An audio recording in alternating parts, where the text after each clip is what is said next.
bien en santé. Pour mordre dans la vie à pleines dents. Des experts, des astuces, complices de votre vitalité. Isabelle Huot. Très emballée aujourd'hui. Bienvenue dans mon émission. Merci d'être à l'écoute de Cube Radio. Donc, je me présente, Isabelle Huot, docteur en nutrition et entrepreneur. Vous avez l'habitude de me suivre dans le Journal de Montréal depuis maintenant 21 ans.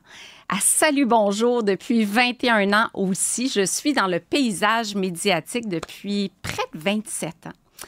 Et aujourd'hui, pour la première fois, on me confie le rôle d'animatrice. Donc, je remercie Dominique Plamondon qui a pensé à moi, directeur de la production ici à Cube Radio. Je remercie également André-Sylvain Latour, chef de la rédaction, qui m'ont fait confiance pour me donner mon show à moi pour plusieurs semaines. Et je suis très fébrile à l'idée d'être avec vous. Merci de votre confiance. Vous allez voir, j'ai planifié un balado extraordinaire. D'abord, je suis allée chercher des experts avec qui je travaille depuis plusieurs années, des bons vulgarisateurs, parce que c'est beau de voir la science, d'étudier ce qui se fait et de suivre la littérature, mais c'est tellement complexe.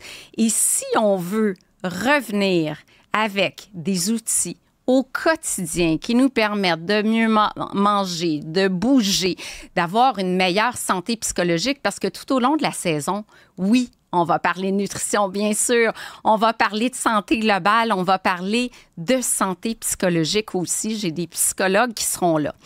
J'aimerais vous présenter dans ce premier épisode mes chroniqueurs qui seront au rendez-vous toutes les semaines. Donc, j'ai des chroniqueurs réguliers. Et ça commence, bien sûr, aujourd'hui avec la présence de mes chroniqueurs. J'ai Éric Simard, qui est docteur en biologie, qui est expert du vieillissement et puis qui va aborder toutes sortes de concepts pour vivre centenaire. Puis vous allez voir, ça se passe dans l'assiette, ça se passe à travers la gestion du stress aussi. J'ai Denis Boucher. Denis Boucher, c'est un docteur en médecine expérimentale. C'est un expert aussi en physiologie de l'exercice. Sa force, c'est de bien comprendre le métabolisme. Donc, ça sera le thème du jour. J'ai Dr Lynne Desautels qu'on a vu dans le reportage L'Auto-Méno. Lynne Desautels, qui est ma co-auteure de mon livre « Mieux vivre la ménopause ». Lynne, qui est aussi une amie et qui va venir comme médecin de famille aborder toutes sortes de sujets. Ses grandes forces, bien sûr, l'hormonothérapie et le traitement de la maladie de Lyme. Donc, ça va faire partie des sujets qu'on couvre ensemble. J'ai un kinésiologue, parce qu'il faut parler d'activité physique, c'est Jean-Christophe Poirier. Il est excellent, cofondateur de la plateforme Humain 360 également. Donc, on va parler respiration, sommeil, toutes sortes d'autres concepts avec notre kinésiologue qui sera là avec nous toutes les semaines. Et enfin, notre pharmacienne Brigitte Marchand, qui a gagné plein de prix. Et là, on va décortiquer les médicaments, les somnifères, l'Ozempic ensemble. Bien, c'est ça, mon programme pour la saison. La science vulgarisée, puis un appel au public aussi.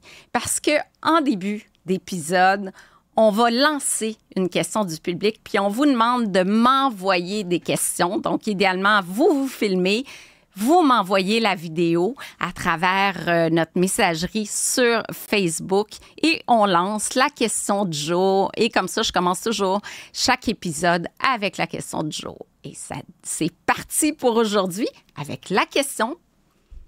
Salut Isabelle, moi j'ai une question pour toi, puis ça fait longtemps que je me pose cette question-là. Je me demandais pour les jeûnes intermittents, donc le jeûne de 8 à 16, je me demandais c'était quoi les bénéfices à long terme du jeûne, est-ce que c'est réellement bon pour la santé, puis aussi est-ce que ça a un effet sur la perte de poids?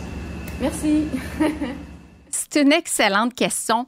En 30 ans de clinique privée, là, le jeûne intermittent, c'est vraiment, je dirais, le régime le plus populaire. Hein? Il y a eu le régime cétogène, le jeûne intermittent. Il y a plusieurs façons de le pratiquer. Une des façons, c'est le 5-2. Donc, on mange normalement pendant 5 jours et pendant 2 jours, soit on jeûne complètement, on ne boit que de l'eau ou des liquides, là, du café et du thé qui n'apportent pas de calories, ou on fait ce qu'on appelle un jeûne modifié dans le temps, c'est-à-dire qu'on va manger environ 500 calories par jour. Mais les autres journées, on mange tout ce qu'on veut. Il y a également les gens qui vont faire le jeûne 1 sur 2. Donc, on jeûne une journée, on mange normalement la deuxième journée. Mais la façon la plus fréquente de le pratiquer, c'est vraiment le 16-8. Donc, jeûner pendant 16 heures et manger pendant 8 heures. Donc, on mange dans une fenêtre de temps limitée. On le fait déjà. Durant la nuit, on ne mange pas. Parfois, le jeûne s'étire pour 12 heures et quand on fait le jeûne intermittent, on va juste étirer après la nuit puis commencer à manger, par exemple, vers midi. Et comme ça, on mange de midi à 20 heures puis on arrête de manger à 20 heures et on recommence le lendemain. On avait beaucoup d'études dans des modèles animaux là, sur le jeûne intermittent, sur la santé. C'était très prometteur. Depuis 2019, on commence à s'intéresser au jeûne intermittent chez les humains. On a eu des études. Il y en a une que j'ai décortiquée pour vous, une revue systématique où on a pris 27 études, 41 publications sur le jeûne intermittent et on regarde les bénéfices. Il y en a des bénéfices, je vais vous les dire. Il y a une perte de poids qui est quand même légère. Là, on parle d'à peu près 7 à 10 livres sur une période de 10 semaines. La perte de poids peut aussi amener une diminution de la tension artérielle. On a vu une amélioration de la glycémie, notamment chez des personnes diabétiques. Une diminution de l'hémoglobine glyquée. Dans certaines études, on s'était attardé justement au suivi des Qu'est-ce que c'est l'hémoglobine glyquée? Là, c'est le portrait de la glycémie, donc le taux de sucre dans le sang, au cours des 3 derniers mois. Parce que moi, si je prends mon taux de sucre aujourd'hui, là, oui, ça peut refléter ce que j'ai mangé aujourd'hui, mais l'hémoglobine glyquée nous permet vraiment de voir comment ça s'est passé au cours des derniers mois. Donc là-dessus, on peut avoir une amélioration. Côté perte de poids, parce que souvent les gens le font pour la perte de poids, j'ai pris ceux qui avaient fait le régime 16-8 parce que c'est le plus fréquent. Et j'ai dit, mettons, tu as une personne qui pèse 250 livres, 3 études. Il y en a une qui a démontré une perte de 8 livres en 3 mois. C'est une étude qui a été faite chez 46 personnes. Là, on n'est quand même pas 1000 personnes qu'on suit. Donc, c'est pas une perte de poids si importante, là. 8 livres en 3 mois. Une autre étude, encore sur 3 mois, là, on était à 10 livres en 3 mois. Et j'ai une seule étude qui avait suivi les participants pendant 52 semaines. Et cette étude-là, on parlait de 12 livres en 1 an. On s'entend pour dire que le jeûne intermittent donne des résultats similaires, donc pareil à n'importe quelle restriction calorique. Donc, si on décide de faire un régime comme mes livres, mettons kilo cardio, où on modère son approche en calories à 1500-1600 calories, on va perdre le même poids que sur le jeûne intermittent. Donc, si on décide de faire le jeûne intermittent, c'est vraiment, moi, quand je le conseille, c'est si quelqu'un qui me dit « Ah, Isabelle, j'ai jamais faim le matin, je me force à déjeuner ».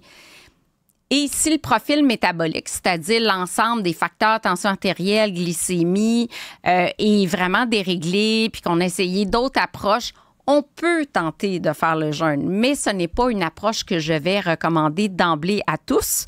Surtout pas s'il y a un profil de troubles alimentaires et surtout pas aux personnes âgées, les personnes allaitantes.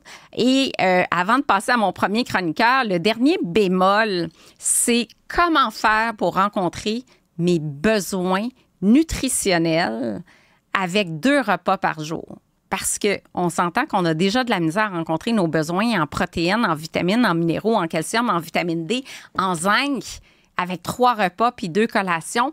Donc, si je n'ai que 2 repas, voire 1 repas, parce que la tendance, c'est 1 repas par jour aux États-Unis, comment je fais pour combler mes besoins nutritionnels?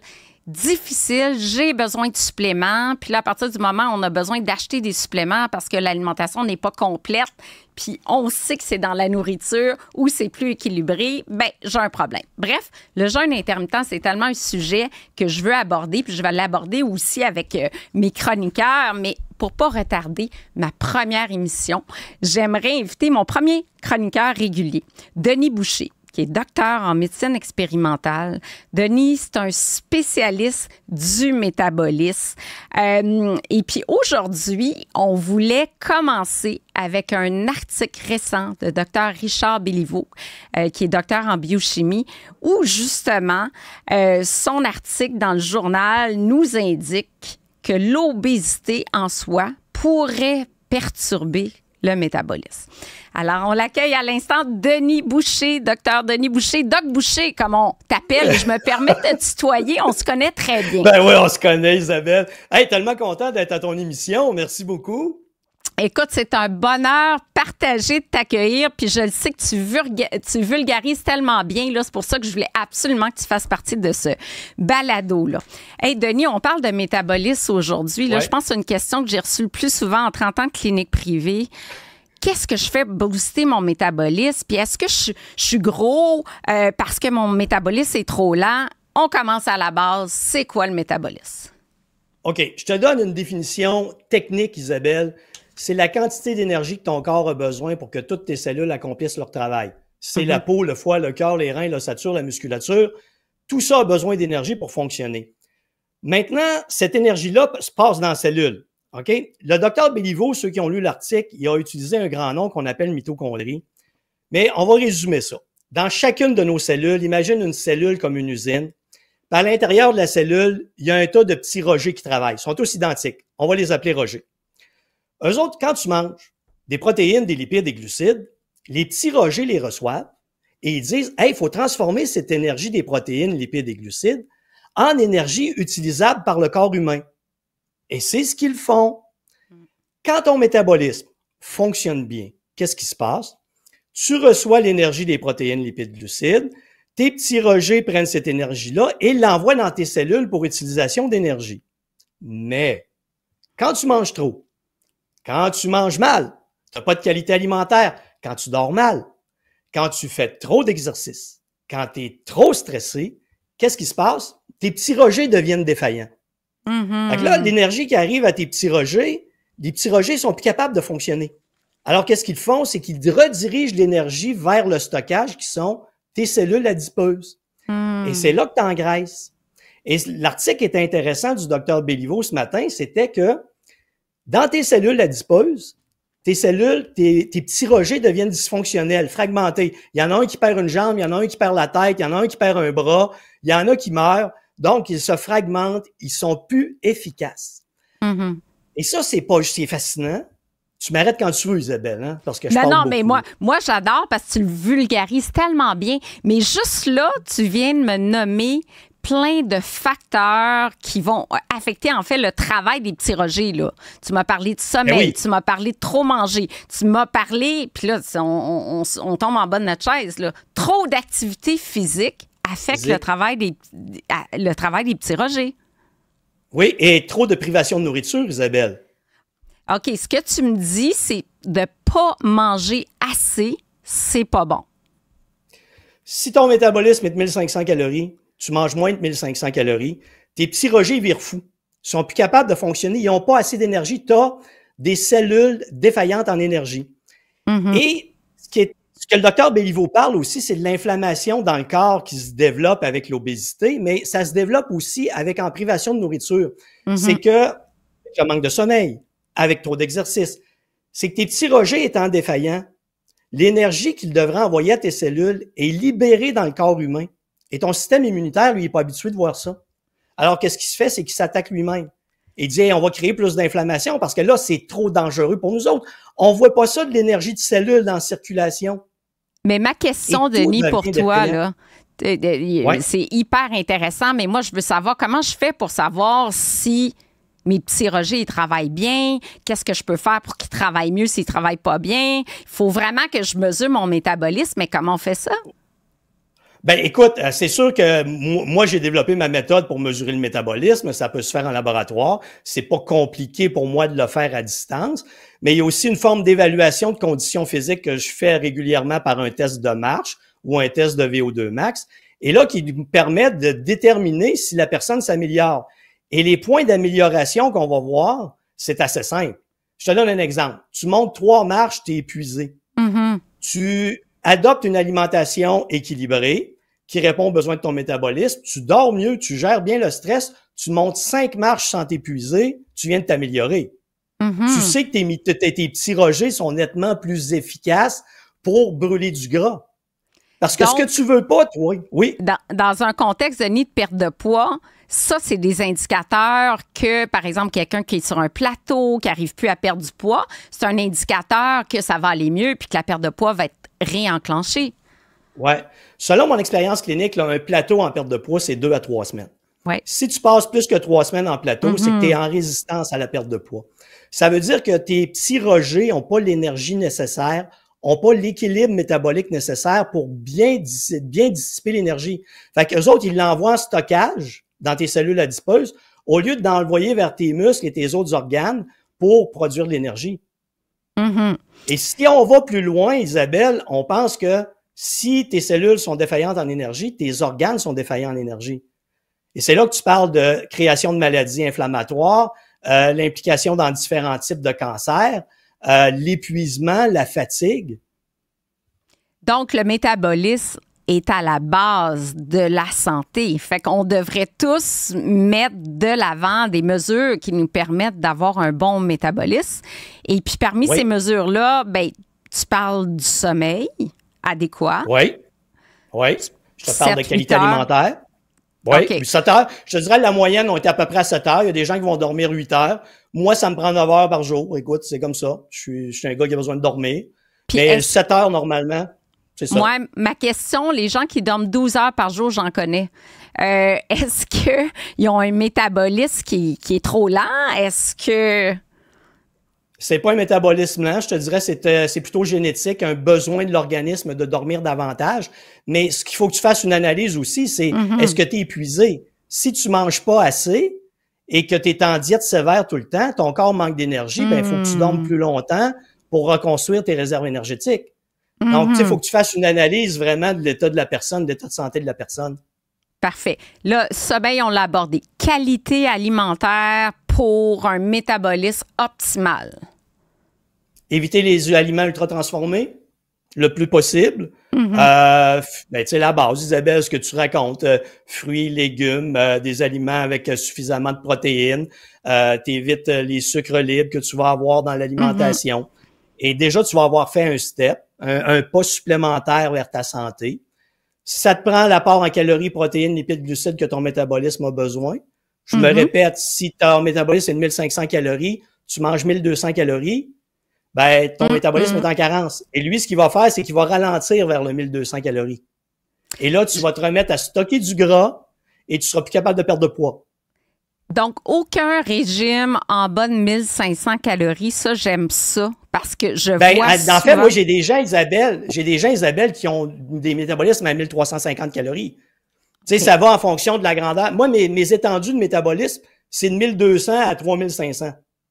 Juste pour te donner l'écart. Donc, tu as des gens qui vont être très fonctionnels avec 1300 calories parce que leur métabolisme de base est de 1280 calories. Mais s'ils mangent en bas de ça, ça va être difficile pour eux autres de perdre du poids, même impossible.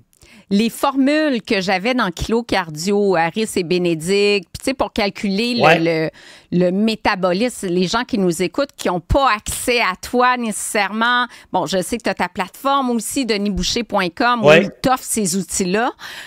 Qu'est-ce qu'on fait à la maison? Là? Il y en a qu'on peut trouver des formules mathématiques en fonction de son poids, sa taille.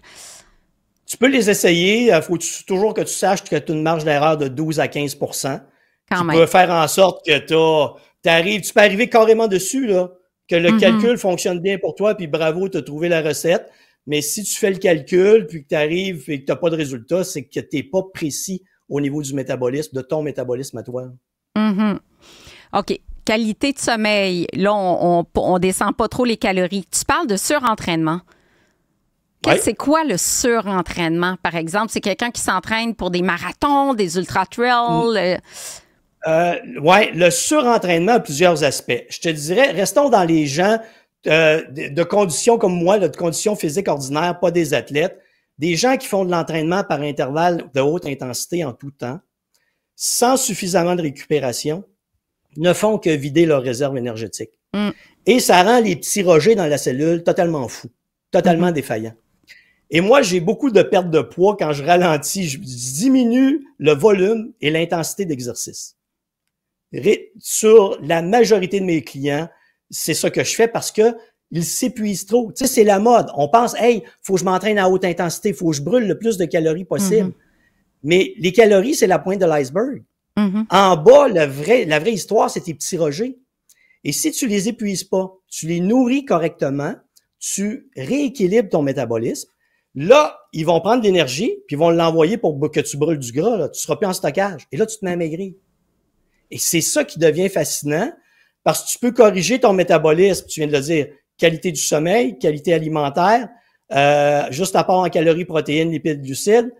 Exercice de basse intensité, pour moi, ce n'est que de la basse intensité. Parce que quand les tu gens, dis basse intensité, Denis, là, est-ce que aller marcher un 2 km, c'est assez? C'est beau. Écoute, ça m'émeut. Un 2 km, c'est suffisant. Wow. Écoute, la recette idéale, 7000 pas par jour. Ah, c'est même pas le 10 000 qu'on fait la promotion partout. Non! Hey, c'est une grosse erreur. Non, parce que à ton 7000 pas par jour, tu as le maximum de bénéfices pour ta santé. Le 10 000 pas, c'est pas grave si tu le fais, mais il t'apporte pas nécessairement beaucoup plus de bénéfices. Donc, tu sais, t'as pas besoin de t'obséder à dire. Moi, ça me parle ce que tu dis parce qu'on manque tous de temps, on a des horaires chargés. Puis là, tu dis, attends, là, mettre autant d'activité physique dans ma semaine, je mets ça où? Ben non. Écoute, Isabelle, moi, si je te demande 2h30 d'entraînement par semaine, ça va être 3 fois une demi-heure de marche, puis 2 fois l'entraînement musculaire de basse intensité. Tout est à basse intensité, là. C'est de l'entraînement de grand-père et de grand-mère.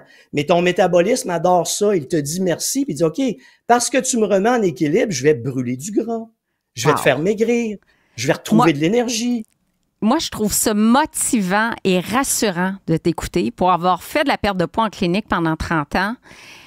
Puis c'était très difficile pour les gens qui n'arrivaient plus à perdre du poids, puis qu'on regardait le journal, puis on disait mais on peut plus couper, ça n'a pas de bon sens, t'es rendu en restriction tellement importante, puis ça amène une perte de plaisir d'être trop en restriction. Puis activité de haute intensité ou longue durée, on s'entend, c'est pas pour tout le monde, là. Non, c'est carrément le contraire de ce que le métabolisme a besoin. Le métabolisme a besoin d'un équilibre de vie, il n'a pas besoin d'épuisement. Et plus ton écart, plus ton déficit calorique est grand, soit par la privation de nourriture ou soit par l'exercice, plus tu vas entrer en résistance de poids rapidement. Parce que tes petits rejets dans ta cellule, ils virent fous. Ils sont plus fonctionnels.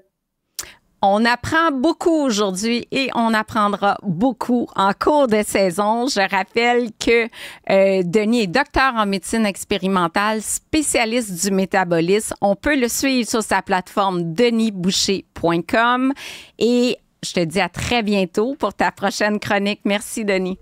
Bien, on va être là. Bye tout le monde. Bye.